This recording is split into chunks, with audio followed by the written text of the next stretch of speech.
Nah, oke teman-teman, saya akan kembali lagi yang membahas mengenai kabar terbaru dari timnas Indonesia. Yang fokus kali ini saya akan membahas yang mengenai updatean timnas senior ya. Bagi kalian mungkin sama seperti saya ya, ketika lihat hasil kemudian cuplikan-cuplikan masih kalian putar sampai pagi ini ya. Jujur saja, saya pun juga seperti itu teman-teman, karena kita sedang bereforia ya. Kita sedang menikmati pertandingan tadi malam yang sulit sekali kita untuk dikeluarkan dalam pikiran kita. Itu normal karena kita pecinta bola ya. Dan ya, lagi-lagi teman-teman, saya tekankan, dari sini kita belajar, jangan cepat menilai ya apa yang sudah menjadi hasil buruk ya. Dari awal sudah saya tekankan, ketika melawan Jepang ya, kita jangan sampai berekspektasi tinggi ya. PSSI tetap mengevaluasi karena di situ ada kesalahan ya, karena memang dari segi chemistry itu belum dapat, dan itu menurut saya hal yang harus ya dievaluasi. Tetapi kita tidak boleh ya dalam hal ini beralibi ya, menyalahkan pemain, menyalahkan pelatih ya, tidak menurunkan si A, tidak menurunkan si B.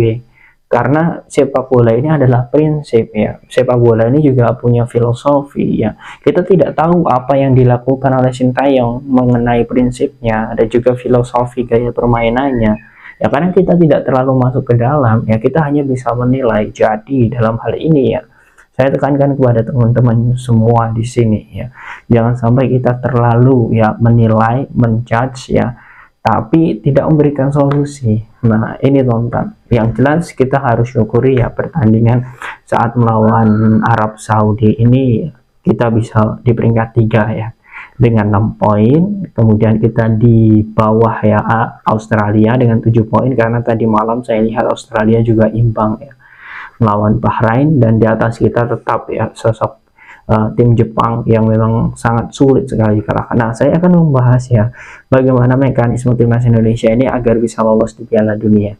Nah, sebelum saya lanjut ya, spesial timnas menang, ini ada promo teman-teman. Ini parfum premium ya. Jadi bagi kalian yang punya masalah bau badan ya, kerja kemudian bau, kemudian jalan-jalan ya mungkin kurang pede dan lain sebagainya, ini saya sangat rekomendasikan kalian pakai parfum premium. Kalian bisa lihat ya, ini kuning banget ya, ini full bibit murni. Kalau tidak percaya, ini saya kocak seperti ini ya, saya goyang-goyang ya, ini tidak berbusa sama sekali ya. Ini menunjukkan bahwa parfum ini bibit murni, dan spesial khusus untuk hari ini, beli satu dikirim 3. Jadi kalian nanti akan dapat 4 botol seperti ini ya. Khusus untuk hari ini, ketahanan wangi 10 hingga 20 jam. Yang mau langsung kalian cek di pojok kiri bawah ya untuk ambil promonya. Buruan karena stoknya terbatas. Oke, kita langsung lanjut mengenai kabar timnas Indonesia. Dari segi peluang, jelas itu masih ada kalau kita mengincar di peringkat 3 dan juga 4. Tapi peluang untuk bisa di peringkat 2 juga semakin ada teman-teman. Karena apa? Ya kalau dilihat ya, saat ini timnas Indonesia masih memiliki laga yang menurut saya itu menguntungkan. Ketika melawan China nanti di GBK, kemudian melawan Bahrain juga di GBK. Dan menurut saya juga sangat menguntungkan ketika kita di Australia dan juga Jepang. Karena secara ini teman-teman, motivasi ya, ketika melawan Australia di GBK kita bisa menahan imbang.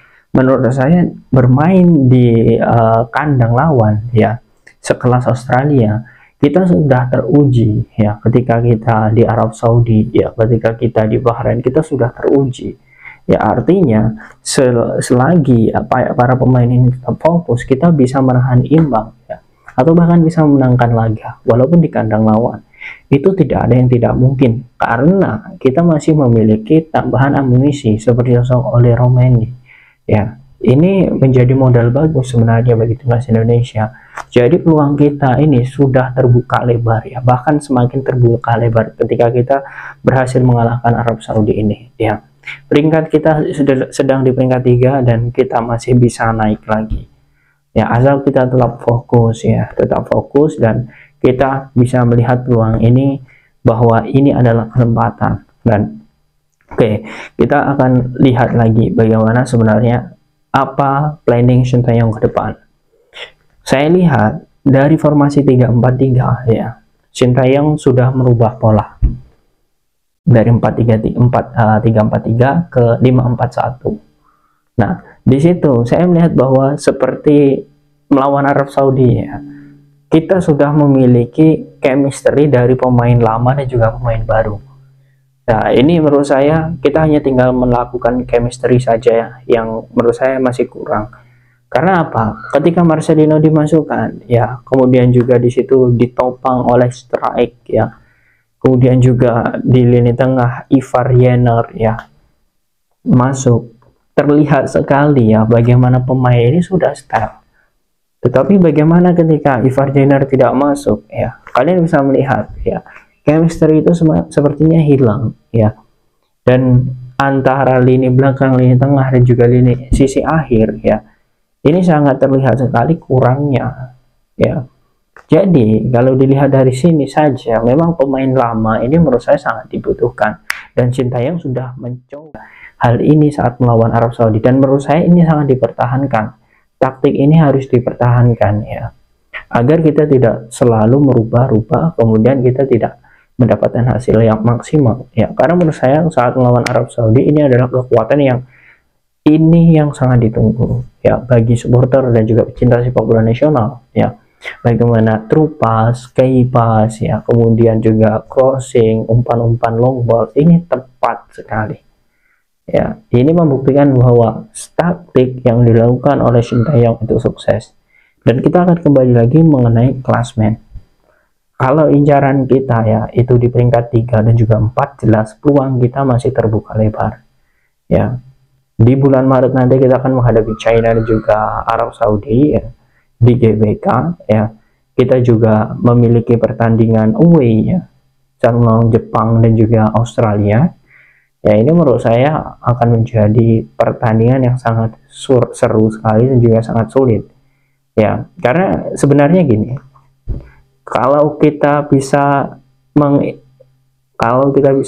laga ya saat melawan Bahrain dan juga China, itu otomatis di kantong ya teman-teman ya. Peringkat 3 atau 4 itu sudah otomatis di kantong ya, karena China dan juga Bahrain tidak akan mungkin ya bisa mengejar poin, baik itu selisih gol ataupun agregat ya, itu tidak akan mungkin terkejar ya.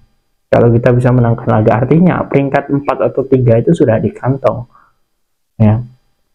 Dan kita juga tidak tahu ya yang namanya luck ya, keberuntungan itu datang faktor kesengajaan atau memang strategi. Jadi kalau kita melawan Australia, kita akan belajar banyak nanti ya di sana ya. Arab Saudi saja bisa mengimbangi Australia ya di kandang Australia ya, dan Arab Saudi pun kita kalahkan di GBK. Artinya kita juga masih punya peluang ya untuk bisa memenangkan laga, untuk bisa di peringkat 2 ya. Itu masih terbuka sekali teman-teman. Dan yang menjadi keuntungan kita juga ya, saat ini Australia sedang transisi. Ini yang saya tekankan kepada teman-teman semua. Kemarin yang bilang stay out, kemudian di media sosial banyak yang memposting ya dengan pelatih dengan CV yang sangat bagus ya, ada Giovanni Van Bronckhorst ya, kemudian Erik ten Hag dan sebagainya. Bahkan Jurgen Klopp pun di Indonesia dikait-kaitkan dengan timnas ya. Banyak sekali teman-teman yang melakukan hal itu, padahal momennya menurut saya tidak tepat, tapi ya tidak masalah, itu bagian dari opini dan juga pendapat. Tapi yang perlu diingat, kita juga harus belajar dari Australia ya. Ketika pelatih diganti Graham Arnold ya, kemudian digantikan dengan Popovich ya, apa hasilnya? Kalian bisa melihat ya, tiga kali laga ya, 3 kali imbang.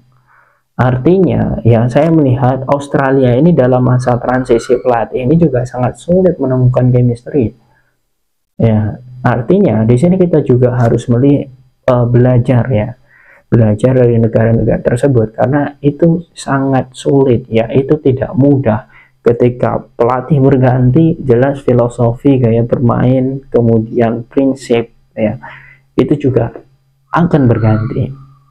Jadi menurut saya kita harus sabar ya, kita harus memanfaatkan peluang ini agar kita bisa di track yang benar terus ya, di jalur yang benar terus. Dan menurut saya ini jalur yang tepat agar Indonesia bisa lolos Piala Dunia. Ya, bagaimana menurut kalian teman-teman dengan skema timnas Indonesia lolos Piala Dunia? Apakah kalian yakin kita bisa mengalahkan Bahrain dan juga China dan juga mungkin Australia untuk bisa menempati peringkat 2 nanti?